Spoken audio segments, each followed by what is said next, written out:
All right, I think it's about time to get started. I wanted to welcome everybody and thank you for attending today's Power webinar. My name is Colleen Boucher, and I'll be acting as moderator for today's presentation on which ELD platform is right for your organization. We're going to go ahead and get started in just a second, but before we do that, I wanted to take a moment to introduce today's presenter, Mike Koebel. As a 25-plus year veteran of wireless computing deployments, including ruggedized computers and smartphones and tablets, we are very excited to have him as the presenter today. Today he'll be discussing how to determine which platform is ideal for your organization with regards to meeting the ELD mandate, and outline the pros and cons of each platform over their life cycle from installation through replacement. Just a quick housekeeping item before we get started. The microphones have been muted, so if you have any questions at any time during the presentation, you are encouraged to use the WebEx chat tool. You should all see the chat icon located in the top right corner of your screen. This acts as an instant messaging tool. Please feel free to use the WebEx chat tool to enter any questions during the presentation, and make sure you send them to host, and I'll be happy to field and relay them to Mike at the conclusion of the presentation for a brief Q&A session. All right, I think it's time to get started. Thank you all for attending. Mike, you are already the presenter, and take it away when you're ready. Great, thanks, Colleen. Again, thanks everyone for attending today. As Colleen mentioned, what I want to talk about today is the hardware platform for ELDs. You've probably all been looking at ELD. There's a lot of different devices out there in the market, and so today just want to take a high-level view of what are some of the pros and cons of those different devices you're looking at. And so we're going to start with, just evaluating some of the kind of three key categories of devices that we want to talk about. So there's the rugged ELD platform. So that's probably considered your more traditional in-truck terminal. It's a fixed mount device typically. It has strong environmental specs, so the IP rating is good for dust and water. It has a mil-spec 810F or greater typically for shock and vibration. It has high-low temperature specs. The other thing a lot of these platforms have are additional I/O, so they got additional connectivity points, be it Ethernet or serial or digital I/O, the ability to connect to other things to your vehicle. And it's a lot of times they're an all-in-one box, and they have a long lifetime, at least 5 to 7+ year lifetime, and it's a very purpose-built platform for the vehicle environment. So that's one of your styles. It typically directs connect to your truck's ECM, and that's what you probably consider one of your traditional in-truck terminals. So another platform you're going to see more of is considered more the semi-rugged, durable platform. So this product is a purpose-built piece of technology to go into your trucks. It has mid-range specs for shock to vibration, temperature, and moisture, dust. So it's good for a reasonable range of environments. And like I said, it's typically a fixed mount or docked solution. You're going to hear me talk about fixed mount versus portable as well. So fixed mount is typically associated with a rugged and semi-rugged platform. And these a lot of times are two-piece solutions, so you're going to have a tablet for the dash, and you're going to have some type of box or device connected to your ECM. And so that's sort of your mid-range platform. And then the other platform is more your consumer grade. So we all have smartphones and tablets, and there's certainly applications that are available to run on these. And some of the kind of key points, they do have limited environmental specs. They're not rated for high or low temperature, but they're readily available. And they are, fully portable devices, battery powered, and you do have options to have a vehicle mount to them as well. And these will these will always be a two-piece solution where there will be a device connected to the ECM to capture your engine data for the ELD. So these are sort of the three core platforms that you're going to come across in variations of these. So I want to evaluate these on their key points. There's obviously cost is always, it doesn't matter what you get, cost is a key factor. What about installation and maintenance of these devices? Certainly, and I talk about power management because that kind of impacts functionality, impacts a number of things. So I want to talk about power. These devices need to be powered, obviously, to work, and what are the pros and cons of the different power situations. And I could have said kind of ease of use, but I've chose to go start of workday. And the reason I did that from a discussion point of these different devices is the start of the workday, getting your logs running and confirming you're accurate and confirming I can just start my workday and then let the logs generate themselves throughout the day. It's that start of workday which is really the critical time point. Driver distraction is an issue. The whole reason for an ELD mandate is for fatigue, and so fatigue from a safety perspective, and driver distraction is also a critical safety issue. I want to talk about bring your own device. So BYOD is, we see that term a lot, and how does that impact your decision, and what is the right fit for your organization in terms of ELD platform? And then functionality beyond ELD. What else do I want this platform to do? I'm investing in technology today. What else do I want to consider as I invest in that ELD functionality? And finally, total cost of ownership is kind of the end of the day. It's just like when I buy a truck, I got to consider, their maintenance, the fuel economy. Same thing with this technology. I had to consider my total cost of ownership model when I invest in this technology. So that said, cost. This is pretty straightforward. Consumer smartphones and consumer tablets, they can range from free to up to $500 depending on when you buy them. Are they being subsidized by the wireless carrier? In some way or another, you're going to pay for those devices, whether it be through the monthly plans or pay for them up front. And then what we're seeing in the durable and semi-rugged is those are typically, you're going to see those in the $500 to $1,000 range per vehicle. And then the rugged is going to be, plus $1,000. I mean, they could be upwards of $2,500. I kind of capped it there as just for example today. So those are some of the acquisition costs that you're going to see for the different devices. From an installation and maintenance perspective, obviously when you have a fixed mount or docked ELD, it's not going to be minimal. I do have to install it. I have to put the effort. If I have a smartphone or tablet, my installation effort is minimal. And that kind of flows down to the next point. If you're owner-operator heavy, there may be some pushback if you're going to install a fixed mount or dock type device in their cab. Say, I don't want that stuff. I don't put any screw holes in my dash. You're going to get those types of feedback. Now, the other thing from a maintenance perspective, your rugged and semi-rugged solutions will likely have a centralized repair depot and, manufacturer's direct support. So you're going to deal with one single vendor for both hardware and software maintenance. And so when you do, it's kind of the one throat to choke.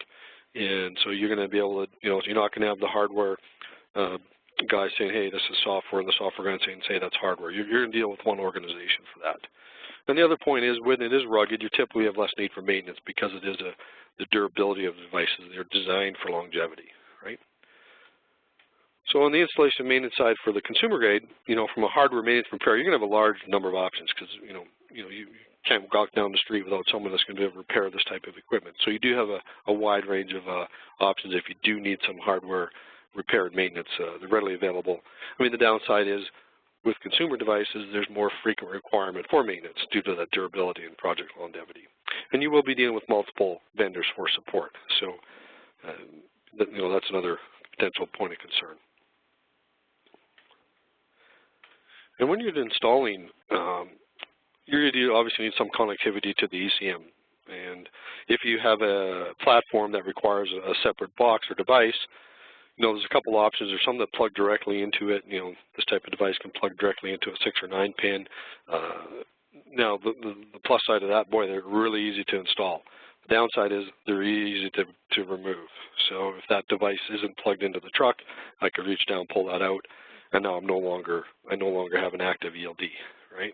So we usually recommend when you're installing whatever ECM device you use a type of Y cable so that you can install it under the dash out of the way. And then from a mechanic and maintenance perspective, I always have that J-bus port available for mechanic access. I'm not having to disconnect your ELD to do maintenance, forget to put it on, or just have the ability for the driver to pull that thing because he doesn't want to be monitored anymore. So, power management is, like I said, it's kind of a critical issue. But when I have a fixed mount or docked ELD, I'm powered by the vehicle supply. And what does that mean? That means I got a consistent power source.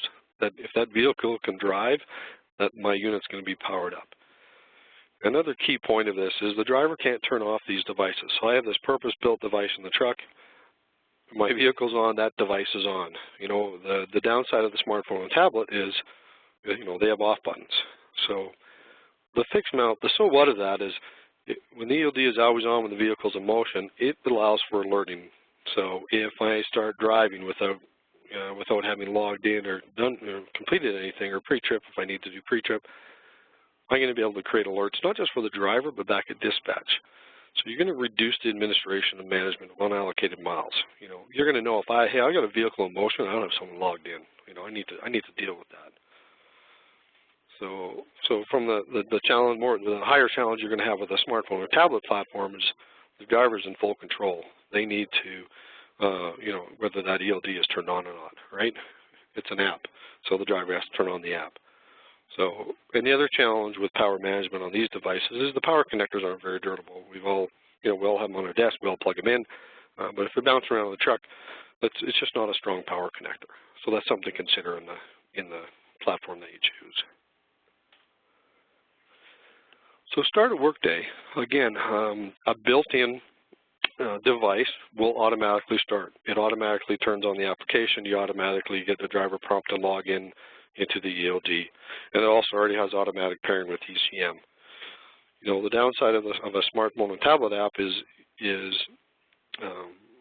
that it doesn't have that capabilities, right? So with the fixed mount unit, it forces the login, forces the proper processes that you have in place, and it gives a bit more of an automated process, right? And again, it allows for those real-time alerts. In the smartphone tablet side, your challenge is it's a very driver-initiated process. So as a driver, I have to turn on my app.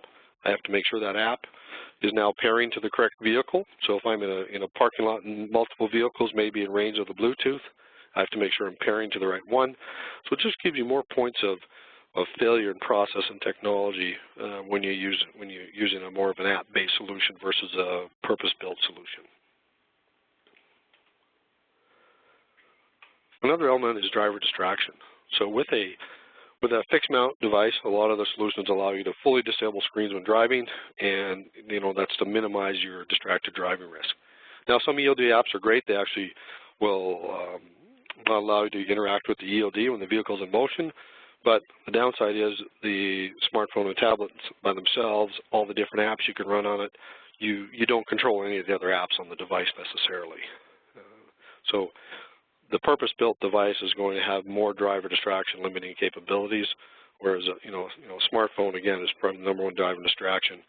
And the liability impact that needs to be considered. I'd hate to see a year from now where lots of people are complaining accidents on their new ELD and the ELD mandate. So what about BY? What about bringing your own device? Great advantages. It's cost. The cost is a great advantage. It's a lot of your drivers may already have them. It's very convenient. Certainly a plethora of devices available out there. We all have them, and it allows for personal preference. If you're an iPhone or a Samsung or and I wouldn't say BlackBerry. There's probably not a lot of BlackBerry folks left anymore, but it really gives you that personal preference. So it is a nice to have. Some of the challenges that people have found with BYOD is when there's so many different devices, realistically, there's not many vendors that realistically support that really well, because their support channels, devices interact a little bit differently. Or, for example, if some devices will automatically update their OS, and if that OS updates affects your app, yesterday your app worked, today that may not work. And a lot of the other devices people run can impact device operation. So it's just that real consistency of solution that's out there. There generally is more support challenges with a BYOD environment in a complicated app like an ELD. It's not as much so in a more simplified application. So the other thing you want to do is look beyond your ELD functionality. So when I have a rugged or fixed mount device, you want to make sure, hey, can I add more work-related functionality? So is there dispatching, electronic ticketing, clearly messaging as a component, maybe a work alone if you're in that type of environment. Some of these, more typical ones I can also have is driver behavior a component of my ELD platform. Do I want to monitor aggressive driving, harsh braking, harsh acceleration, swerving, your speed and idling as well? Is that a component? Make sure that platform can support that. And maybe there's some enhanced telematics. I want to do my vehicle health reporting or some type of black box accident reconstruction. That is generally only available with the rugged or fixed mount devices. And you may have some specialized vehicle connectivity. So maybe I want to track other equipment that's on my truck. Maybe I have a specialized piece of equipment. I want to track, you know, load pressure or flow meters or weight sensors or, you know, boom switch or, hey, why is my vehicle moving with the stabilizers out? That's a safety violation. I shouldn't be doing that. So you got to look at, you know, the bigger picture of your truck is what you want to monitor as well. Clearly, consumer, the smartphones and tablets, they absolutely have all the work-related functionality, dispatching, field ticketing, messaging, work alone. That's all capabilities, and certainly the unlimited applications that are available out there for that. So that's certainly a bonus. We all know that you can get an app for anything on the devices, and that's certainly a pro for the smartphone and tablet side of things. Now, again, back to costs. So total cost of ownership is a venture development corporation as an organization that does a lot of cost modeling for mobile computing. And you can certainly go to their website and check out their data. That's where I got it from. And in general, the consensus is, I look over a 5-year time period, the general consensus is that anything with more rugged durability, more longevity, always brings a lower cost of ownership. And the factors that are evaluated on that are usually, the hard cost. You have to look at the hardware replacement.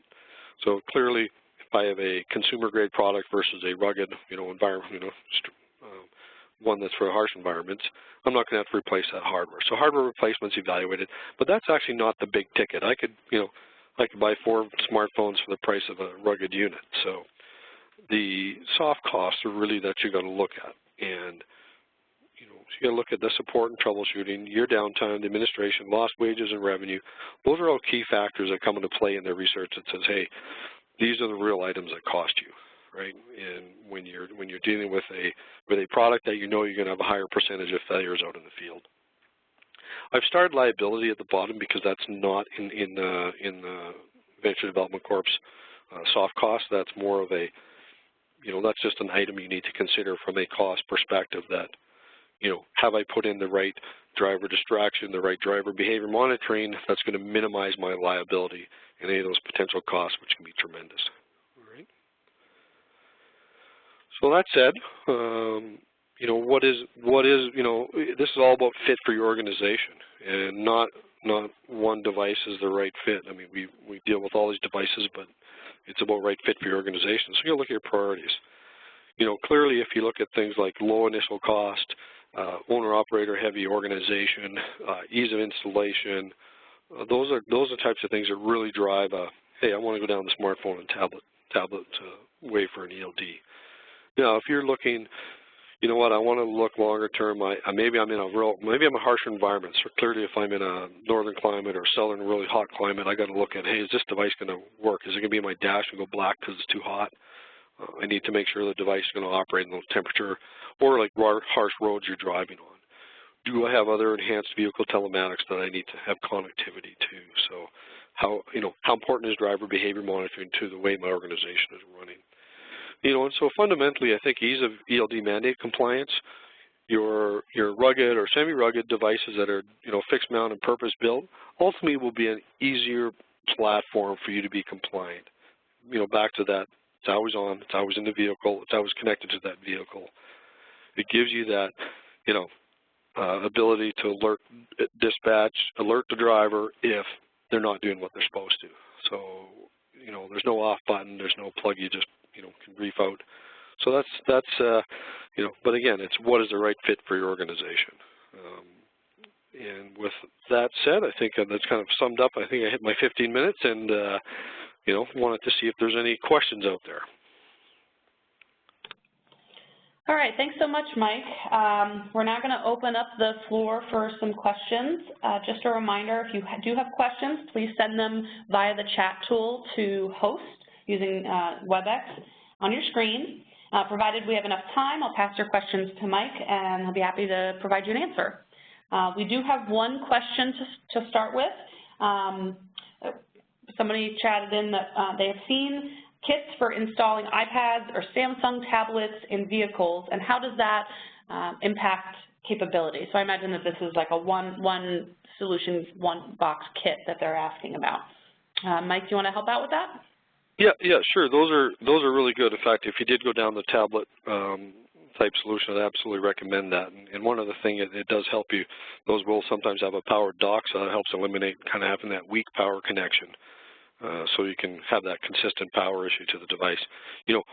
Still a challenge though if you do the iPad or that. If you're in a very cold or hot environment, you don't want to keep that tablet in the vehicle overnight. Otherwise, when you hop in that cab, it may take many minutes for that thing to thaw or to cool down to make it usable. So overall, those are great, but I still think you may want to bring the device in the evening out of the truck. And sometimes there's a bit of a theft issue with a more of a, an iPad looks a lot more attractive to somebody versus, hey, what's that box that, I can't resell that. So. Great, thank you so much, Mike. We do have another question. Someone asked, are there a lot of solutions with work-alone capabilities? Are those present out in the market? Yeah, where I've seen those, there's a few. I don't see a lot in combination with e-logs.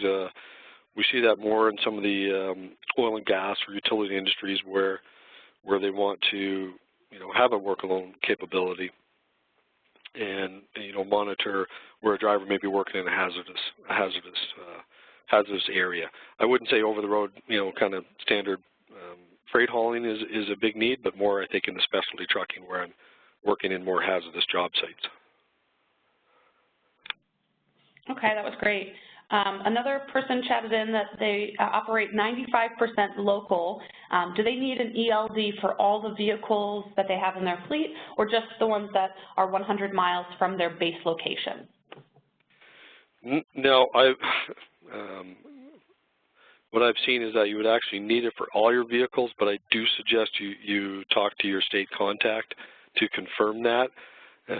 I've actually seen it both ways, and I'm not going to claim to be a 100% ELD law expert on some of these unique situations. Okay. Our next question is, are there tablets or is there a way to connect the tablets more permanently in the vehicle if that's the route that we're going? Are you aware of any ways to install the tablets, so not a rugged device, but more permanently into a vehicle? Yeah, you can have, you can install it with kind of two types you can install with. You can install with more of a kind of a quick release type of docking station, or you can do more of a permanent lock it down. It's a little more, it's more theft and tamper-proof way to install that tablet. And like I say, the only caution on that is if you're it depends on your climate. If you're in a real cold climate, you don't want that to freeze overnight. If you're in a really hot climate, you got to make sure it's not going to be black on the dash and cooking on the dash and not being able to be used. So, but absolutely, there's options for that. Okay, our next question was, is the rugged platform that is a fixed mount considered an AOBRD?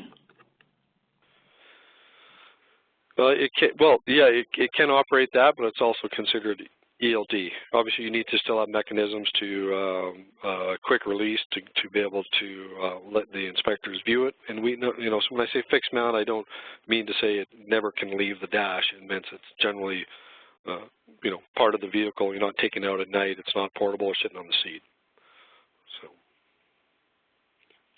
but okay, you can run it. You can run it in either way. Obviously, by the end of this year, you'll need to, if you install, it'll have to be ELD. Okay, we do have a couple more questions if you're ready to keep going, Mike. Sure. The first is, someone chatted in, is there a monthly charge for both rugged and smartphone? Yeah, when any platform that you have is going to have typically have a monthly charge for the software licensing.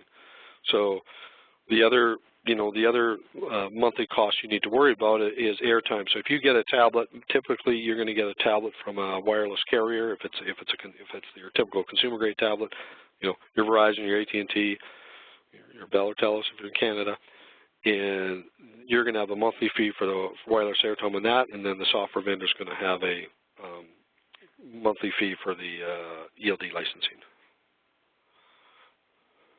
Okay, someone wanted to know what your thoughts were on IFTA capabilities. Oh, you're looking for IFTA, fuel tax data collection. So yes, so there's capable for capturing mileage and fuel consumption on a jurisdictional region, so state or province region, to collect that data for your IFTA reporting that is available. Okay, next question. On either platform. Yeah. Okay. Next question. If there is a driver who's working in the yard, how do they log on as on duty but not driving if they're not using the truck? Do some of these units have the capability to log a non-driving status? Yeah. So you can have logins through a web app if you're not driving. If you are in the truck, I mean, you can log in using the truck if you have a co-driver, or if you have multiple. Even if for a training situation, I'm going to have a driver, but I'm going to have someone else in the other seat who's on duty not driving. So you have those capabilities. So web or from a device. Okay. Next question, and these are all great questions. Thank you guys for sending them in. They're wonderful. Are you aware if you're able to install a different application or system on a rugged unit other than the ELD software? An example that they provided was Axon mobile software. Yeah, so that will depend on the platform. Let's say, for example, if the Axon product would have to identify, hey, is that an Android platform? Is that iOS? Is that Windows? And provided the ELD platform, it runs the same operating system, then yes, you should. I'm going to, making an assumption. I'm assuming Android, so the answer would be yes if it was Android. Okay, we have somebody who wanted to know that about their staff are all seasonal workers and their vehicles are leased vehicles. Do you have any recommendations for this type of environment? They're looking to ease training, maintenance, and ease of use. Yeah.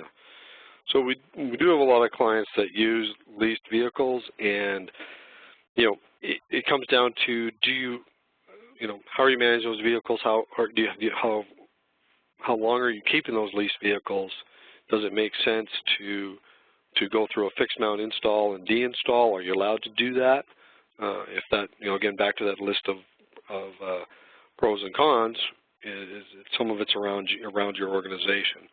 So we have organizations that have owner-operators, and they install fixed mount equipment and everything. But we also have other folks that have their own trucks and want to use more of the tablet-type solution. So, in your case, it may be an easier way because they're leased vehicles and they're seasonal.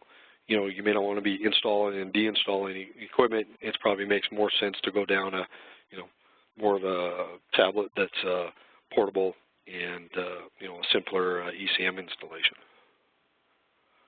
with a simple plug-in versus a whole fixed mount install. Okay. Another person wanted to know about their long haul and short haul. They have both, and they wanted to know if their short haul, which would be less than 160 kilometers radius, would require ELDs.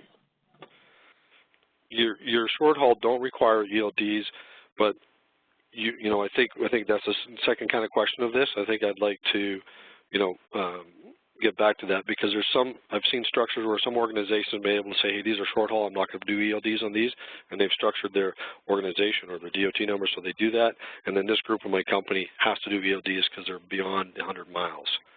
So, again, maybe suggest you go to your state DOT person to get the, exactly on how your business is structured, and if you can split it or if you have to do all ELD across the board. Okay.